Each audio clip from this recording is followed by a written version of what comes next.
बिस्मिल्लाहिर्रहमानिर्रहीम। शरीको आओ तो को मैं अंग्रेजी पढ़ के सुनावा, मेरे को अंग्रेजी आंदी है।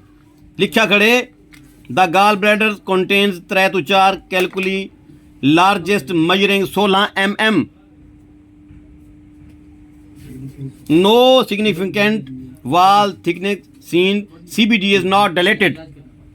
मेरा ख्याल है गाल ब्लैडर पित्ते को आधे हैं ते 3 to 4 पत्थरियां दे विच 16 मिलीमीटर दे हैं, मतलब है इहो डी पत्थरी है ते पित्ता क्यों डांदी इहो D.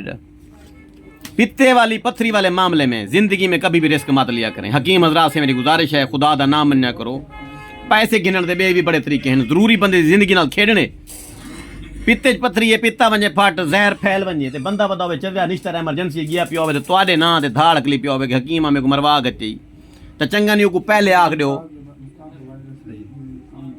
Refer to doctor Akhtar Malik, urologist, Dost plaza, बलाई मंजिल, निश्तर के सामने, मुल्तान। अब पूछें कि उसके पास मैंने इसको क्यों भेजा है। डॉक्टर अख्तर मलिक मुझे नहीं जानता, मैं उसको जानता। लेप्रोस्कोपिक सर्जन है, बेहतरीन डाकदार है। मेरा यार है सलीमा मास्टर, उन्हें उन्हें ऑपरेशन किया है तो इवें छोटा जा सूरा करके पत्थरी कट गई थी। वो कहते हैं लेप्रोस्कोपी सर्जरी, यानी खून शून नहीं वेंदा, ब्लीडिंग नहीं थी, एडा बड़ा चाक नहीं थींदा, बंदे को पता ही नहीं लगता, दर्द भी नहीं थींदा। इवें बकरी जो बकरी वेची वञो तो सीधा हुंदे को चले वञो तो वञ के ऑपरेशन कराओ, अद्धे घंटे का काम है।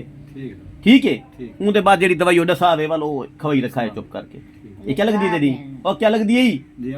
अम्मा है, मेरी भी अम्मा है। मेरी अम्मा मेरी गल समझ आ गई है। ते को मैं पर्ची पैड बना के देंदा पिया, लिख के देंदा पे, चुप करके डाकदार को वन के पित्ते को गढ़ा के भुगा सट।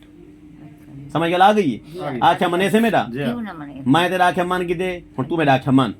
तेरे को ना मेरे को पैसे चाहिए, ना कुक्के डंडियाली चाहिए, ना मेरे को बकरी चाहिए, ना मेरे को लेला चाहिए, ना मेरे को मांझ चाहिए, ना मेरे को गाड़ी चाहिए। हुण मेरे को हर शय है पई। ठीक है, अल्लाह से हर शय राजी दी है। कूड़ मारना मैं छोड़ी वदा। हुण तू मेहरबानी करके चुप करके जिथा मैं लिखा सर्जन दे कोल भाज वन के उथा मन के ऑपरेशन करवा, तेरा ऑपरेशन बन दे। ठीक है, पित्ते दे विच पत्थरी वांज सकदी है, उथू वाल नहीं सकती, रस्ता क्या नहीं न तो मैं गठ न सट्टा। अगर छोटी मोटी पत्थरी हुआ उनका हाल थी वेंदे, तहलील थी वेंदी है, उनकी दवाई है पई। लेकिन ये पत्थरी बहु वड्डी थी गई है, लिहाजा ये हुण पित्ते को नुकसान दे सी, ते को नुकसान दित्ती खड़ी है, मजीद नुकसान दे सी। तेरा हाजमा ठीक क्या ना हो सी, तेरे ढेडे पासे दर्द पै वेंदा होसी, ए इवें उभे कावण पै वेंदे होसन, इवें मतली ते इवें काए ते इवें उल्टी ते वल कोई समझेंदा ना होसी, ते वल भुख ना लगदी होसी, ते भुख मार वेंदी होसी, बल्कि नींदर क्या ना आंदी होसी, इवें थींदे ते कहीं सीधी रसाई क्या नहीं। ते वाल आखे ने वाल आख्या क्यों ना मन जा। हाजी साहब सलाम अलैकुम। हाजी साहब मैं कूड़ मरे ना, मगर इहो दी नहीं मरेंदा कि बंदे दा पित्ता फट वंजे ते बंदा अल्लाह ना करे टोर वंजे।